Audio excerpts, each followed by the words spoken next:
मनोहर लाल जी ने इस transport policy को लागू करके सारे देश के सामने एक विजन रखा था।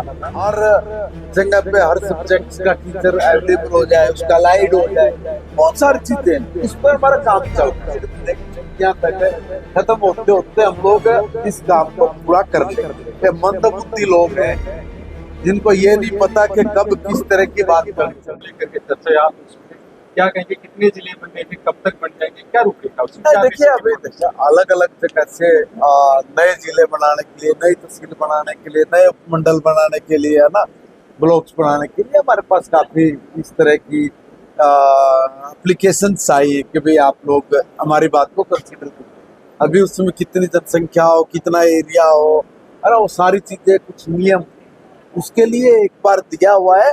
जब तक वो रिपोर्ट आ जाएगी उसके बाद ही ये डिसीजन कर पाएंगे कितना क्या जांच चल रही, थोड़ा टाइम लगेगा। आपने बताया कि डाटा लेकिन 26 तारीख से बिल्कुल बंद कर दिया गया। क्या लेटर भी जारी कर दिया डाटा का, जो क्या डाटा बंद कर दिया गया स्कूलों में जो डाटा मिलता था वो 26 तारीख से बंद कर दिया। लेटर भी जारी कर दिया। डाटा कौन सा, जो टैब पे डाटा मिलता था, डाटा वो बंद कर दिया। मैंने क्या कहा, मैंने ये कहा अभी मीटिंग है, उसमें हमने उसमें हमने एक और बात की है कि भाई हमने इस पे आगे क्या फैसला लेना है। कुछ कंपनी ऐसी आई है जिसमें एक दो चीज ऐसी, मैंने इसी पे बोला कि मैं इस पे कुछ अभी नहीं बोलूंगा क्योंकि अभी पहले हमारी मीटिंग हो जाए, बात हो जाए, उस पर हमने अभी और काफी सारा परिवर्तन भी करना है, कुछ नई चीजें भी लागू करनी है, कुछ चीजें ऐसी जिसपे मैं अभी नहीं बोल पाऊंगा। मेरी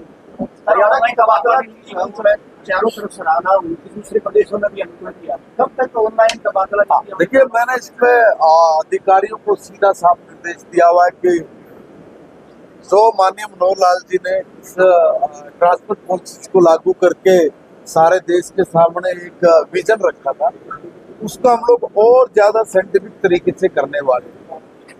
और उसका जब, क्योंकि बहुत बड़ा डाटा है, उसको सारे को तरतीब से करना, सीनियरिटी वाइज करना, स्कूल्स की संख्या के आधार पे करना, हर जगह पे हर सब्जेक्ट का टीचर अवेलेबल हो जाए, उसका लाइट हो जाए, बहुत सारी चीजें उस पर हमारा काम चल रहा है, लगभग हो गया है। और मुझे लग रहा है कि हम लोग अभी जो आने वाला मंथ है, इसी मंथ में हम लोग अपने ड्राइव ओपन कर देंगे और उसमें भी जो 3-4 चरण है, उन 3-4 चरणों में ये ट्रांसफर्स होंगे। फिर उसमें गैप है पॉलिसी में कि भाई एक सप्ताह के बाद ये होगा, एक सप्ताह के बाद होगा, ऐसा करके अगर मैं ये कहूँ कि हिंदी भाषा में तो अपने हरियाणवी बोला करते बोला भाई 1.5 महीने की छुट्टियां तक है, खत्म होते होते हम लोग इस काम को पूरा कर लेंगे। ऑपरेशन सिंदूर को लेकर विपक्ष से निशाना साध रहा है, कह रहा है कि प्रधानमंत्री मोदी खुद का तो सिंदूर बता नहीं पाया अपनी बीवी का, तो वो क्या सिंदूर की बात करते हैं? ये मंदबुद्धि लोग हैं जिनको ये नहीं पता कि कब किस तरह की बात करनी चाहिए। मैं एक बात पूछना चाहता हूँ, जो लोग सिंदूर ऑपरेशन पर भी उंगली उठाने लग गए, वो अपने आप के भी है कि नहीं है? सर्वदलीय बैठक हुई थी, सर्वदलीय बैठक में सबका निर्णय था। कुछ लोग जो अनर्गल बयानबाजी करते हैं, जो आज प्रश्न पूछ रहे, मैं उनसे पूछना चाह रहा हूँ, जब सर्वदलीय बैठक हुई उसमें तुमने क्या तय किया था?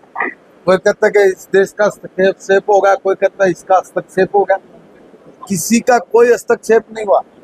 भारत की सरकार ने सर्वदलीय बैठक बुलाई, सर्वदलीय बैठक में सब दलों के लोग हुए, सब दलों के लोगों ने एक मुश्त फैसला भारत की सेना पे छोड़ा, ये कहा कि सेना के हाथ खुले करो, सेना के हाथ खुले किए।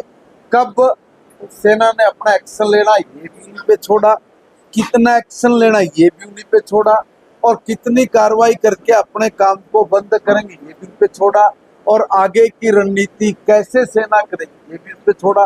अब जो ये इस तरह की बात करते, या तो मंदबुद्धि है या फिर वो किसी के इशारे पे ये अनर्गल बयानबाजी दे के ध्यान भटकाने की कोशिश करते हैं।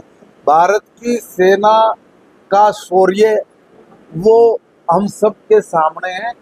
भारत का एक एक मन आंदोलित था, दुखी था, अशांत था, परेशान था, क्योंकि निहत्थे हमारे भाइयों को गोली से धर्म पूछ पूछ के मारा गया। ये कहा गया कि जाके मोदी को बोल देना, उन बहनों के सिंदूर को उजाड़ा है। इसलिए आंदोलित था हर व्यक्ति, वो चाहता था कि इनका सफाया हो,